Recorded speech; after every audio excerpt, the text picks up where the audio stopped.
പ്രധാനപ്പെട്ട ഒരു വാർത്തയാണ് വരുന്നത്. ഒരു പാക് ജവാൻ ഇന്ത്യൻ സേനയുടെ പിടിയിലായി എന്നുള്ള വാർത്തയാണ് ഇപ്പോൾ വരുന്നത്. ഇത് രാജസ്ഥാൻ അതിർത്തിയിലാണ് ഈ സംഭവം.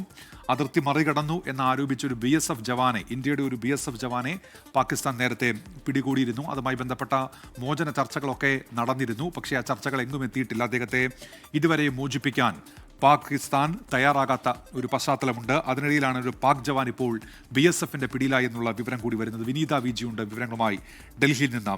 വിനീത, ഇത് രാജസ്ഥാൻ അതിർത്തി പ്രദേശത്ത് വെച്ചാണോ ഈ പാക് ജവാൻ പിടിയിലായത്? എന്തൊക്കെയാണ് ലഭ്യമാകുന്ന വിവരങ്ങൾ വിനീത?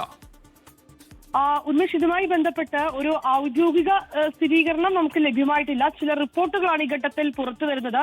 ഒരു പാക് ജവാൻ BSFന്റെ പിടിയിലായതായാണ് റിപ്പോർട്ടുള്ളത്. രാജസ്ഥാൻ അതിർത്തിയിൽ നിന്നാണ് ഈ പാക് ജവാനെ BSF പിടികൂടിയെന്നും റിപ്പോർട്ടിൽ നമുക്ക് അറിയാൻ കഴിയുന്നുണ്ട്. ഇന്ന് രാവിലെ ഇന്ത്യൻ ഭാഗത്തേക്ക് കടക്കാൻ ശ്രമിക്കവെയായിരുന്നു ഇത്തരത്തിലേക്കൊരു നടപടി എന്നാണ് സൂചന. ഇയാളെ വളരെ വിശദമായി തന്നെ ചോദ്യം ചെയ്ത് വരികയാണ്. ഒപ്പം തന്നെ ഉന്മേഷ്, ഈ ഘട്ടത്തിൽ നേരത്തെ തന്നെ അറിയാതെ അതിർത്തി കടന്നുവെന്ന് ആരോപിച്ച് ഒരു BSF ജവാനെ പാകിസ്ഥാനും, ഇന്ത്യയിൽ നിന്നുള്ള BSF ജവാനെ പാകിസ്ഥാനും പിടികൂടിയിട്ടുണ്ടായിരുന്നു. ഏതാണ്ട് ഒരു 9 ദിവസം പിന്നിടുന്നു. ഇപ്പോഴും പാകിസ്ഥാന്റെ കയ്യിൽ തന്നെ BSF ജവാൻ ഉള്ളത്. ഈ നടപടികൾ മറുവശത്ത് പുരോഗമിക്കുന്നതിനിടയിലാണ് ഇപ്പോൾ പാക് ജവാൻ BSF കൂടി പിടിയിലായിരിക്കുന്നത്. ശരി വിനീത VG ആണ് വാർത്തയുടെ വിശദാംശങ്ങൾ ഇപ്പോൾ നൽകിയത്.